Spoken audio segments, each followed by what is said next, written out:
Hey everyone, welcome back to Joel Books Review. My name is Joel. Today, if you can see here, we're going to review No Man's Land by David Baldacci. Before I begin, don't forget to hit the subscribe button for more book reviews, recommendations, and all things literary. So now, let's get into No Man's Land by David Baldacci. As you can see for the cover here, it's autographed, and this guy is John Puller right here. And let me show you something cool, right? This is by Grand Central Publishing. It's a very cool place.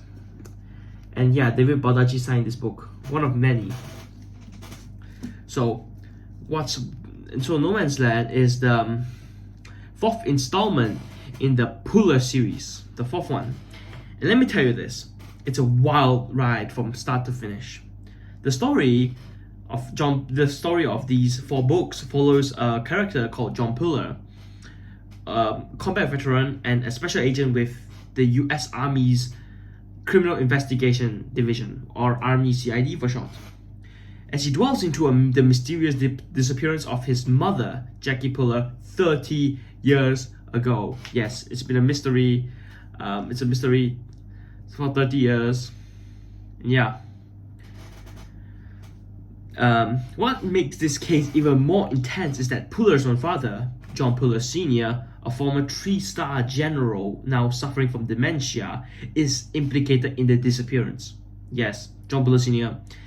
Many people in the book stated that either John Puller Sr. did something for the disappearance because he was MIA, he was missing, he was like in the army back then, so they thought he did something to her, right?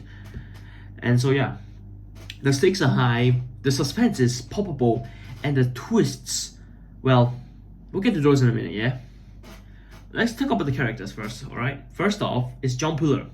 Of course, he's the classic David Baldacci's protagonist who played a role in Zero Day, The Forgotten, or The Forgotten maybe. Let me go. I'll get back to you. I'll tell you right down here, right? I would say if there's a yes, if I'm The Forgotten, but if I'm wrong, I'll correct myself. Then The Escape, the third book, and now the fourth book, No Man's Land. He did have a small role in Daylight, Eddie Pine's third book, but it wasn't really, he's like not the main character there, so he's not counted in there. He's strong, smart, and very relentless. He's very smart.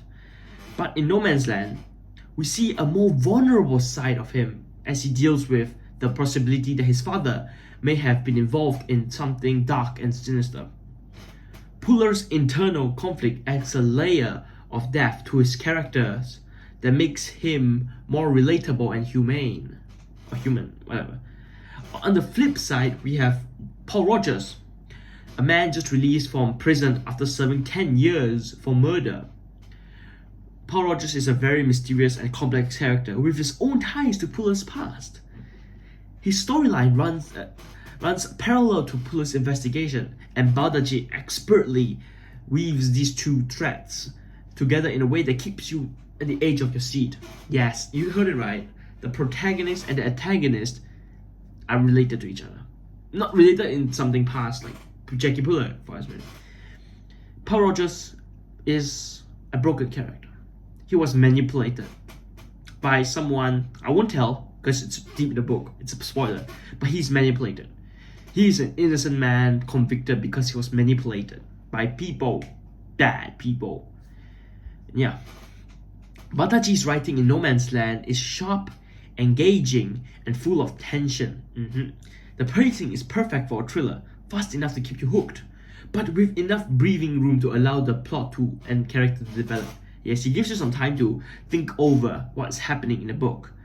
One thing I really appreciate about David Baldacci is his ability to write vivid screens that make you feel like you're right in there in the book, experiencing everything. Yes, that's happened to me. I experienced it. I thought I was in the book, thinking, so what is happening? What is David Baldacci writing? That's very good. And let's not forget the twists.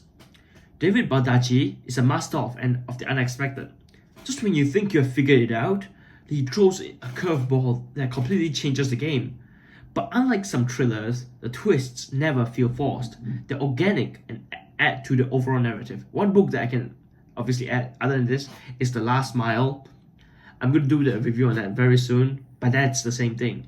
And there's a lot of books that I want to get into the future, which is The Calamity of Souls. I'll put up, not this one. There's a Calamity of Souls. The Escape, the third book. I have the book, I haven't read it. I'm going to do a review on it after I finish it. I'll put you on a picture so you can clearly see what it is. And you can see there, Long Shadows, Amos Decker's final book, technically. I'll put you a picture on that as well. It's his 7th book. Very good book. I haven't read it yet, but I heard it's good. And then there's a lot of few authors that I want to try, like Stephen King, The Outsider, Jeffrey Archer, Michael Connelly, James Patterson, and more John Grisham books, and maybe a Harlan Coben. But yeah, the next book I'm going to talk about is going to be next video, tomorrow probably. It's Sparring Partners by John Grisham. And then after that is No Better Off Dead by Lee Child. I'm sorry, I froze that for a second, I forgot that. So yeah, so what's the verdict, you'll ask me? Yeah, No Man's Land is a must-read for thriller fans. If you're a thriller fan, you should read it. If you're already a fan of the John Puller series, it's got everything you want. Action, suspense, emotional depth, and a plot. Obviously a plot, to prove why it's one of the best in the genre. David Baldacci is just the best. So yeah, I hope you guys can enjoy this video. Read this book if you can.